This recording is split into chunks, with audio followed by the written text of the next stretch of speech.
પછી પાણી નાખો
રાખી દેશું।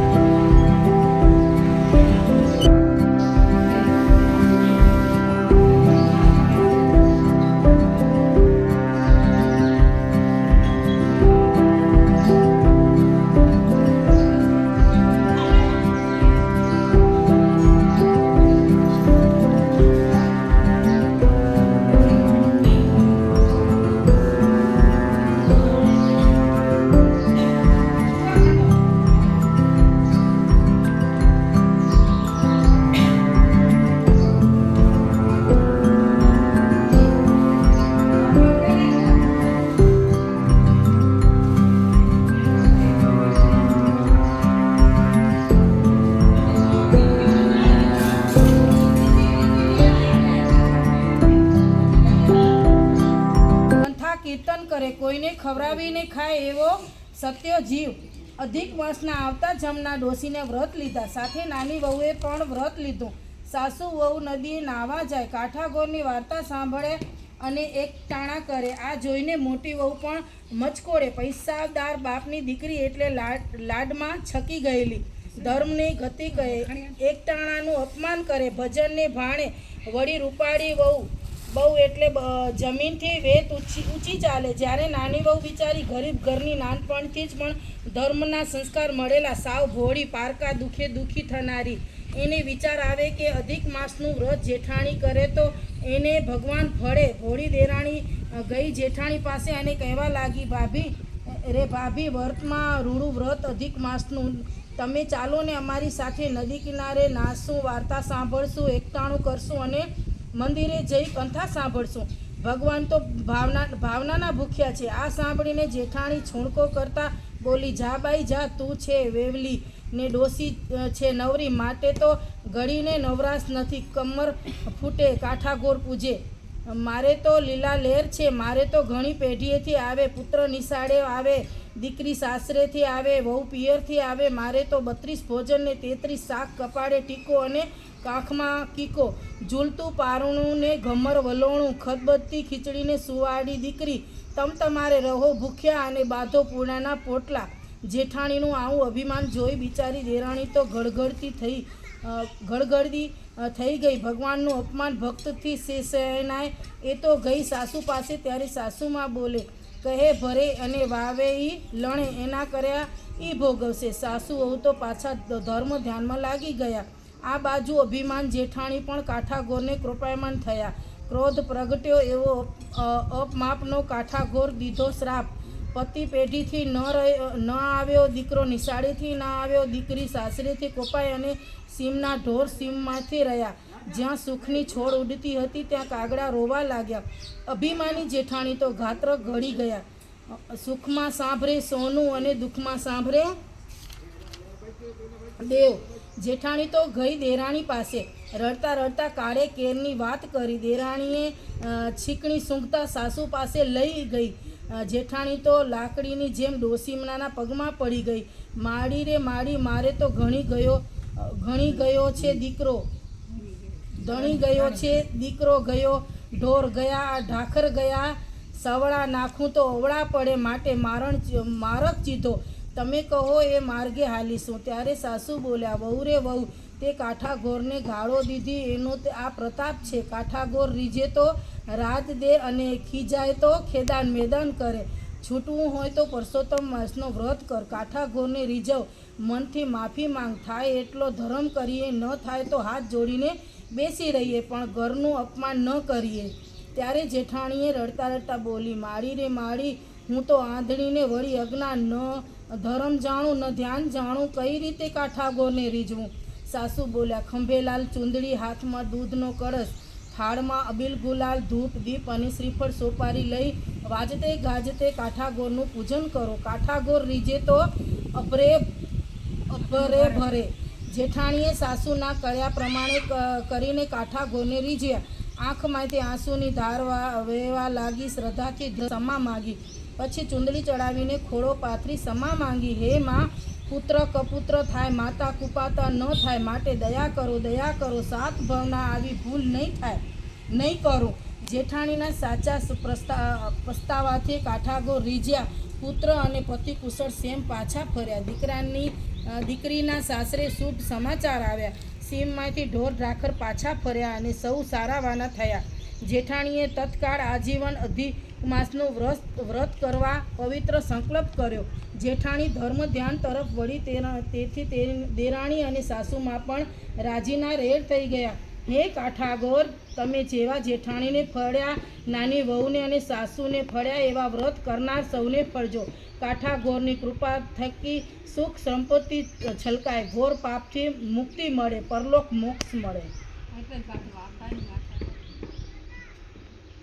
અમૃતધારની વારાણસીની નગરીમાં એક બ્રાહ્મણ રહે. એનું નામ વિષ્ણુદંત.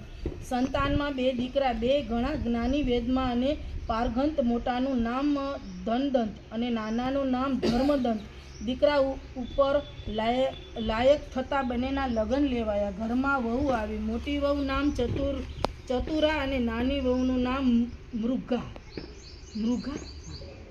મૃગા. ચતુરા રૂપનો અંબાર, કાયા જુઓ તો કાચની પૂતળી જેવી, પણ તનની રૂપાળી અને મનની મેલી. અભિમાની તો એવી કે જેવા તેવા સાથે વાત ન કરે. કૂટ કપટ અને કળામાં હોશિયાર. લાગ જોઈને હસે અને લાગ જોઈને રડે. નાની વહુ બિચારી સાવ ભોળી, ભગવાનના ભરોસે જીવનારી. જેટલી રૂપાળી એટલી ગુણવાન. સ્વભાવ જેવો તો અતિ દયાળુ. રાંધતી જાય, કામ કરતી જાય ને ભગવાનનું ભજન કરતી જાય. ભાભી કરવા મૃગલા સૌ સુકાય. કાળે કરીને વિષ્ણુદંત વૃદ્ધ થયો. જમના તેડા આવ્યા. વિષ્ણુદત્ત સ્વર્ગ સિધાવ્યા. બંને પુત્રોએ મન મૂકીને પિતાનું શ્રાદ્ધ કર્મ કર્યું. પિતાના અવસાન પછી ઘરની જવાબદારી માથે આવી. બંને ભાઈ ઘણા જ્ઞાની, પણ પુરુષાર્થ ફળે નહીં. ભાગ્ય આડે ને પાંદડું પ્રભુની કૃપા થાય તો જ ખસે, અને 2 પાંદડે થવાય પારબંધ સામે. પુરુષોત્તમ પાગળો છે. બંને ભાઈ વિચાર કરવા લાગ્યા કે બાપના કૂવામાં ડૂબી મરવા કરતાં પરદેશ ખેવડો સારો. વિધાનની કદર તો પરદેશમાં જ થાય. મોટાએ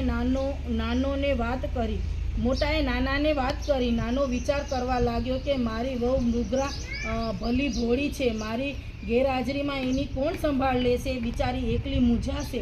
નાનો ભાઈ પોતાની ભાભી પાસે ગયો અને ગળગળા અવાજે કહેવા લાગ્યો, હે ભાભી, તમે વડીલ છો, અમારા માટે મા સમાન છો. ઘરનો મોભ છે, ઘરની સંભાળ છે. તમે મૃગલાને દીકરી ગણીને સાચવજો. એનું અંતર કદી દુભાવશો નહીં. મનની મેલી ચતુરા મીઠું બોલવા લાગી અને મગરના આંસુ સારતા બંનેને વિદાય આપી. બંને ભાઈ પરદેશ કમાવા ગયા પછી તો ઘરમાં ચતુરાને રાજ એ જ મૃગલા પાસે દાસીની જેમ કામ કરાવવા લાગી. પરોઢીએ ઉઠાડે અને અડધી રાતે સુવા દે.